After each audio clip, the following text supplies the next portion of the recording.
বাংলাদেশ ভারত সম্পর্ক নির্দিষ্ট সরকার কেন্দ্রিক হওয়া উচিত নয়, দ্য হিন্দুকে সাক্ষাৎকারে পররাষ্ট্র উপদেষ্টা। রাজধানী উত্তরায় তুচ্ছ ঘটনায় দম্পতিকে কুপিয়ে আহত, 2 বখাটে গ্রেপ্তার। তিস্তার জলাধারে সেচ সুবিধা, বোরো ধানের চারা রোপণ করছেন চাষিরা।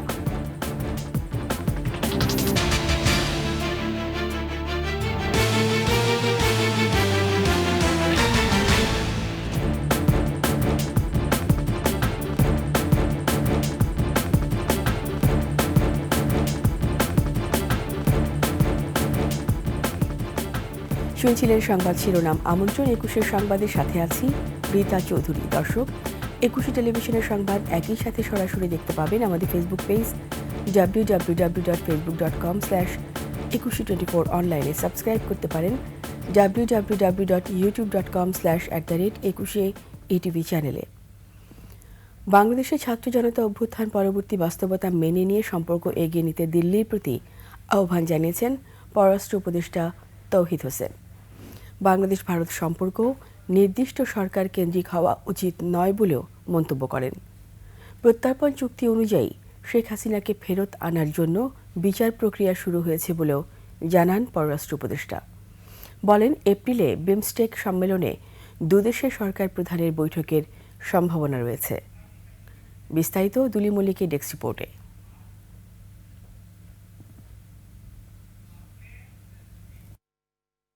ছাত্র জনতার অভ্যুত্থানে ক্ষমতাচ্যুত হয়ে আগস্টে ভারতে পালিয়ে যান শেখ হাসিনা।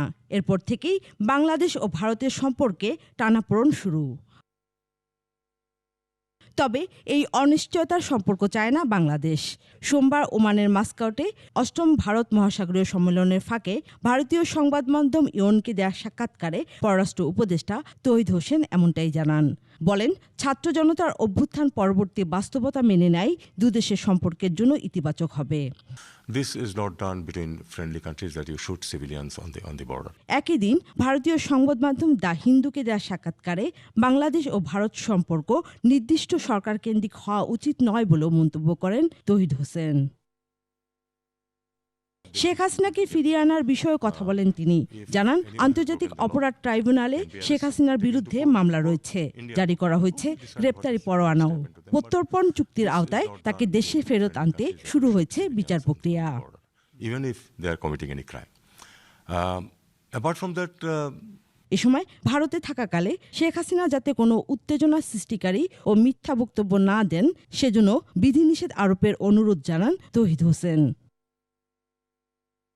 এপ্রিলে থাইল্যান্ডে অনুষ্ঠিত হতে যাওয়া বিমস্টেক সম্মেলনে ডক্টর ইউনূস ও ভারতের প্রধানমন্ত্রী নরেন্দ্র মোদীর বৈঠকের সম্ভাবনা নিয়েও কথা বলেন তৌহিদ হোসেন। দুলি মল্লিক, ডেস্ক রিপোর্ট, 21 টেলিভিশন। রাজধানী উত্তরায় তুচ্ছ ঘটনাকে কেন্দ্র করে এক দম্পতিকে ধারালো অস্ত্র দিয়ে কুপিয়ে আহত করেছে বখাটেরা। এ ঘটনায় জড়িত 5 জনের মধ্যে 2 জনকে গ্রেপ্তার করেছে পুলিশ। আহত দম্পতি রাজধানীর একটি বেসরকারি হাসপাতালে চিকিৎসাধীন। বিস্তারিত সিরাত আল মুস্তাকিমের রিপোর্টে। উত্তরা 7 নম্বর সেক্টর, রাত আনুমানিক 10:30। কয়েকজন বখাটে মোটরসাইকেলে করে বেপরোয়াভাবে চলার সময় এক রিকশাকে ধাক্কা দিলে প্রতিবাদ জানান অন্য মোটরসাইকেলে থাকা দম্পতি মেহবুল হাসান ও নাসিম ইফতি। বাগবিতান্ডার এক পর্যায়ে ওই দম্পতিকে ধারালো অস্ত্র দিয়ে এলোপাথারি কুপিয়ে জখম করে বখাটেরা। পরে বখাটেদের গণপিটুনি দেয় সাধারণ জনগণ। এই দৃশ্য মুহূর্তেই ছড়িয়ে পড়ে সামাজিক যোগাযোগ মাধ্যমে। পরে উত্তরা পশ্চিম থানা পুলিশ অভিযান চালিয়ে ঘটনার সঙ্গে জড়িত 2 জন রবি রায় ও মোবারক হোসেনকে গ্রেফতার করে। পুলিশ বলছে, তর্ক বিতর্কের এক পর্যায়ে বখাটেরা অন্য সহযোগীদের খবর দিলে তারাই অস্ত্র নিয়ে আসে। ঘটনায় জড়িত 5 জনের বাকি 3 জনকে গ্রেফতার করতে অভিযান চলছে। ইতিমধ্যে তাদের বিরুদ্ধে মামলা করা হয়েছে। 5 জন ছিল তারা, প্রথম 3 জন, পরে 2 জন এসে যোগ দেয়। এদের মধ্যে আমরা 2 জনকে আটক করতে সক্ষম হয়েছি। প্রতিবাদ করে এবং অপরাধীদের একজনকে কলার ধরে।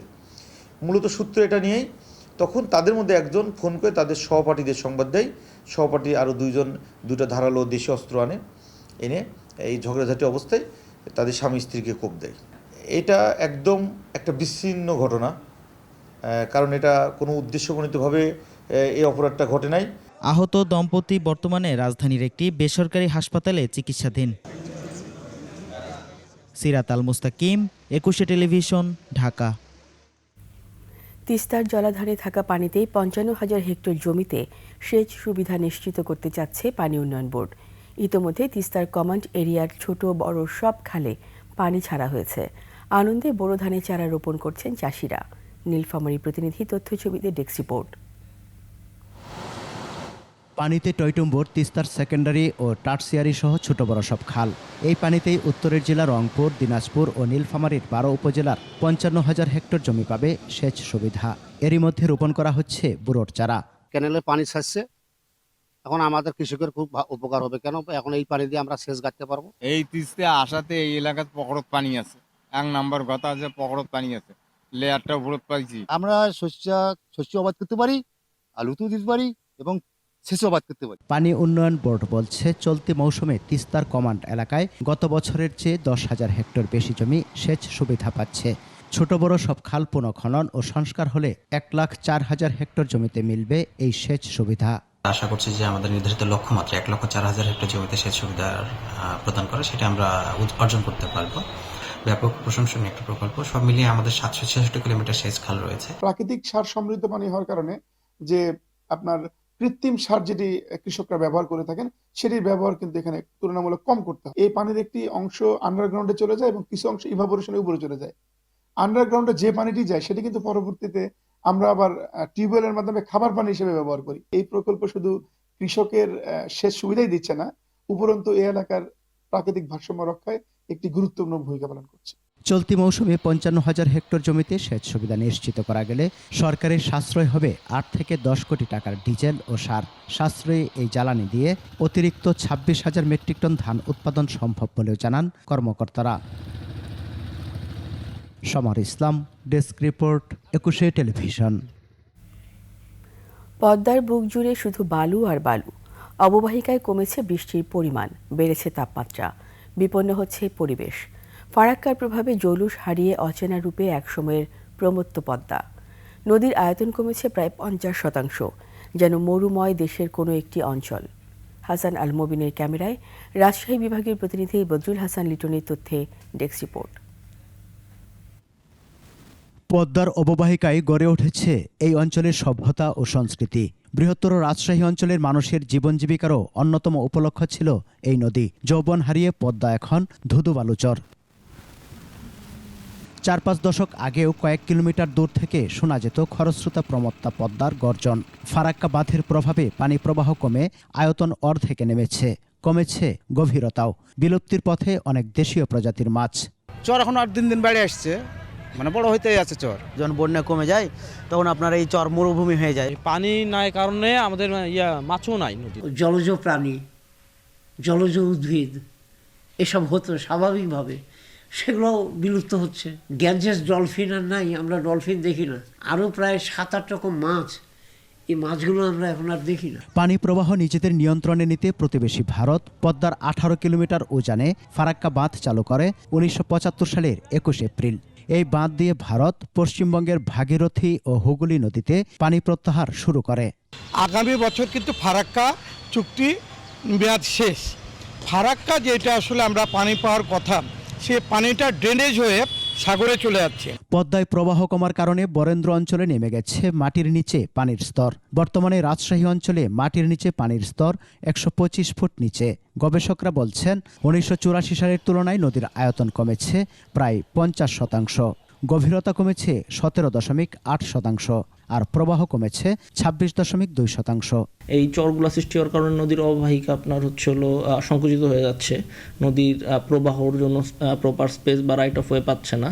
এই কারণে দেখা যাচ্ছে আমাদের নেভিগেশনের সমস্যা তো হচ্ছেই, প্লাস আপনার বিভিন্ন যে আপনার শাখা নদীগুলো আছে পদ্মার, সেটার উপরে ইফেক্ট পড়তেছে। গবেষণা বলছে ফারাক্কা বাঁধ চালুর আগে 1969 থেকে 1974 সাল পর্যন্ত পদ্মায় প্রতি সেকেন্ডে পানি প্রবাহ ছিল 9,032 ঘনমিটার। 1975 থেকে 2019 সাল পর্যন্ত প্রবাহ নেমেছে 5,146 ঘনমিটারে।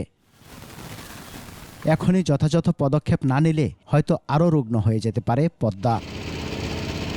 সমর ইসলাম, ডেস্ক রিপোর্ট, 21 টেলিভিশন। বৈষম্য বিরোধী ছাত্র আন্দোলনে কেরানীগঞ্জে ছাত্র জনতার উপর হামলার ঘটনায় তামিম শেখ নামের আওয়ামী লীগের এক নেতাকে গ্রেপ্তার করেছে পুলিশ। গতরাতে রাজধানীর সেগুনবাগিচার একটি অ্যাপার্টমেন্টে অভিযান চালিয়ে তাকে গ্রেপ্তার করা হয়। প্রত্যক্ষদর্শীরা জানান, রাত 11:30টার দিকে ভবনটিতে প্রবেশ করে পুলিশ। যদিও এই সময় গণমাধ্যমকে ভেতরে প্রবেশে বাধা দেওয়া হয়। তামিম শেখকে আটকের পর প্রথমে শাহবাগ থানায় নেওয়া হয়। পুলিশ কর্মকর্তারা টেলিফোনে জানান, তামিমের বিরুদ্ধে গণ অভ্যুত্থানে ছাত্র জনতার হামলা এবং হত্যাকাণ্ডের অভিযোগ রয়েছে।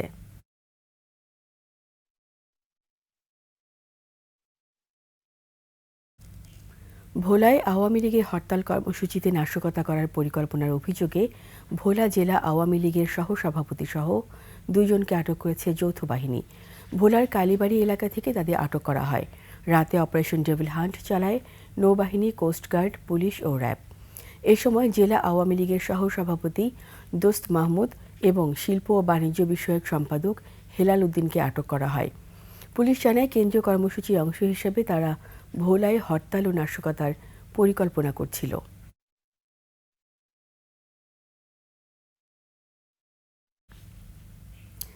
ফরিদপুরে এবার লক্ষ্যমাত্রার চেয়ে বেশি জমিতে সূর্যমুখীর আবাদ হয়েছে।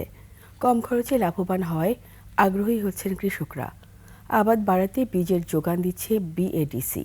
ফরিদপুর প্রতিনিধি জাহিদ রিপনের তথ্যচিত্রে ডেস্ক রিপোর্ট। দিগন্ত বিস্তৃত সবুজের মাঠে হলুদ রঙের সমারোহ। এই দৃশ্য টানছে প্রকৃতি প্রেমীদের।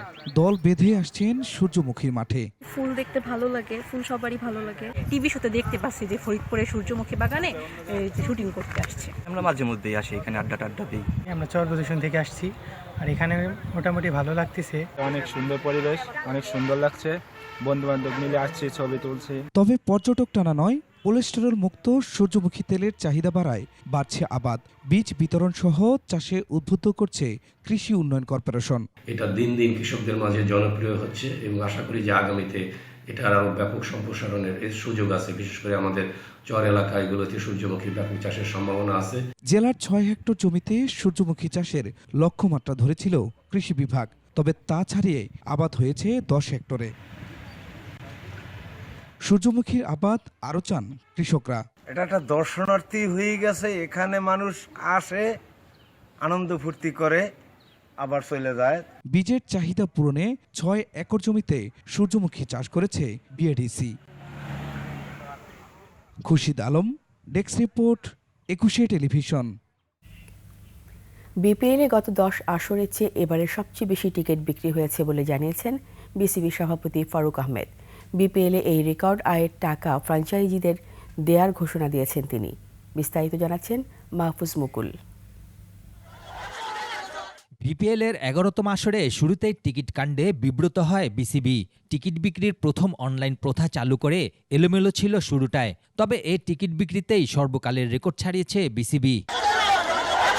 বিপিএলের উন্নতির লক্ষ্যে সাবেক ক্রিকেটার ও পরিচালকদের নিয়ে বৈঠকে টিকিট বিক্রির রেকর্ডের কথা জানান বিসিবি প্রধান। পুরো বিপিএলে আমরা অ্যাপ্রক্সিমেটলি 12 কোটি 25 লক্ষ টাকার টিকিট বিক্রি করেছি।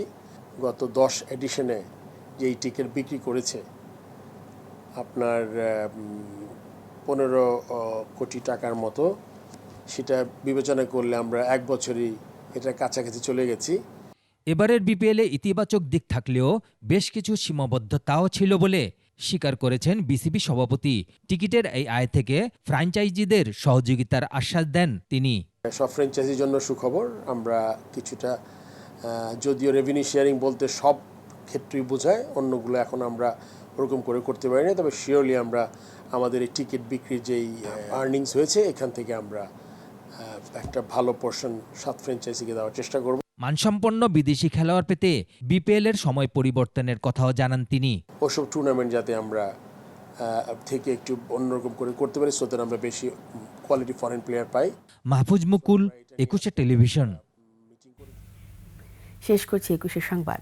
যাওয়ার আগে সংবাদ শিরোনামগুলো আরও একবার। বাংলাদেশ ভারত সম্পর্ক নির্দিষ্ট সরকার কেন্দ্রিক হওয়া উচিত নয়, দ্য হিন্দুকে সাক্ষাৎকারে পররাষ্ট্র উপদেষ্টা।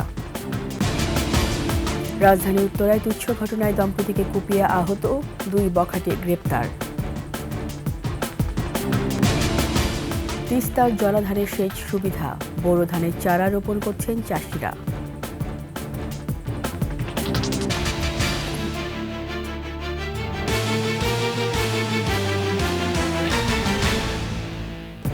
সবশেষ সংবাদ জানতে ডায়াল করুন 2021 নম্বরে আর ভিজিট করুন eকুশে-tv.com ওয়েবসাইটে।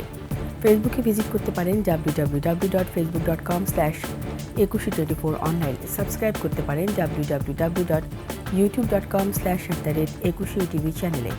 এতক্ষণ সঙ্গে থাকার জন্য সবাইকে ধন্যবাদ। পরবর্তী সংবাদ বেলা 11টায় দেখার আমন্ত্রণ রইল। একুশের সাথেই থাকুন।